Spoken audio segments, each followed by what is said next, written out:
మీ దేవాలయంలో డబ్బులు గోలుమాలైతే, భూములు ఆక్రమిస్తే, హుండీ దొంగతనం జరిగితే, అర్చకుడి మీద దాడి జరిగితే, దేవాలయంలో దొంగతనం జరిగితే మీ ఈవోని ఎప్పుడైనా మీరు నిలదీశారా?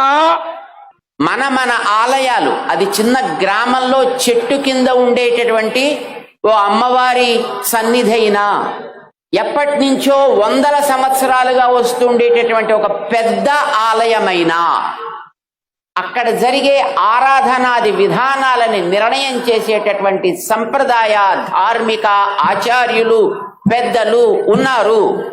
వారి ఆదేశానికి విరుద్ధంగా అక్కడ ఏమీ జరగకూడదు. ఒక్కొక్క పల్లెలో, ఒక్కొక్క గ్రామములో ఒక్కొక్క ఆలయము అప్పుడు ఉండేటువంటి మహారాజులు కానీ, అప్పుడు ఉండేటువంటి దాతలు కానీ కట్టించినటువంటి ఆలయాలు, ఎన్నో మహిమలు జరిగినటువంటి ఆలయాలు ఎన్నెన్నో ఉన్నాయి.